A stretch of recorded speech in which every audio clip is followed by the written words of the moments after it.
Il est à la fois pertinent et impertinent. Sa plume est souvent aiguisée, mais c'est comme ça qu'on l'aime. Voici le billet de Christian Le Gall. Lucie Castet a dit dans une interview « Je pense que la France est un pays d'électeurs de gauche qui s'ignorent. » A priori, vous ne partagez pas cet avis, François Hollande? Oui, effectivement. Je pense que bien plus que des électeurs qui s'ignorent, on en est arrivé à un point où ils ne se reconnaissent même plus entre eux. C'est vrai que sa bataille dure à gauche. D'ailleurs, même vous souhaitez le départ d'Olivier Faure. Oui, oui. Parce que je pense qu'à gauche, il nous faut aujourd'hui un homme endurci, apaisant, accommodant, rajeuni, en somme toute qui dégage une certaine sympathie. Oh, vous pensez à quelqu'un en particulier, non? Non, pas du tout, pas du tout, pas du tout. Allez, et si la personne à qui vous pensiez avait un prénom comme François? Mais écoutez, là, comme ça, je ne vois pas trop, mais je trouve que le prénom est intéressant. Toujours en politique, on a appris que le Rassemblement national avait tout de même rendu hommage à Michel Blanc. Marine Le Pen, vous dites même que vous étiez parmi les premiers. Oui, bonjour Monsieur Barriot, Français, mes chers compatriotes. Effectivement, j'avais déclaré regretter la perte de Michel Blanc. J'aurais préféré que Michel Noir parte en premier. Cela dit, voyons le côté positif, voyez, puisque si un blanc est mort, ça fait quand même un bronzé de moins.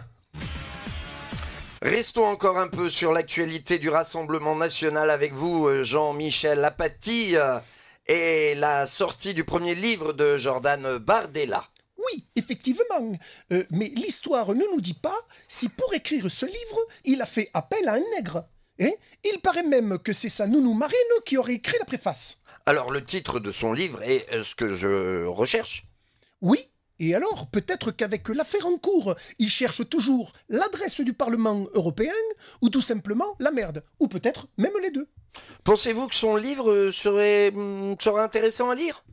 Eh bien écoutez, s'il y a de gommettes dedans, ça le rendra sans doute plus attrayant. Au pire, si vous avez une armoire à caler dans la chambre du petit, vous pouvez toujours en acheter deux.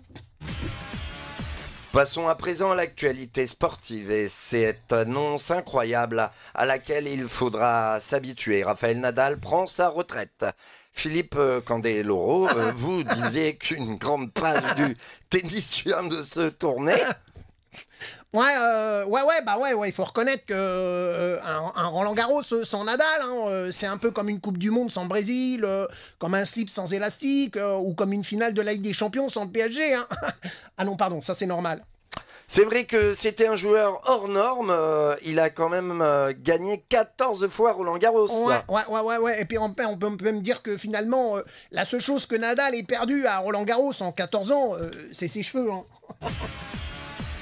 Et enfin, pour terminer, nous voulions parler avec vous, Laurent Ruquier, de ce concept de comédie club de la SNCF. Je ne savais pas qu'ils avaient des comédie clubs à la SNCF, mais bon, va tester, voilà, tout simplement. Oui, alors, effectivement, hein, franchement, quand on regarde le fonctionnement de la SNCF, c'était déjà une blague à la base. Hein, parce qu'honnêtement, entre nous, le dernier humoriste connu à avoir joué sur un rail, ça restera quand même Pierre Palmade.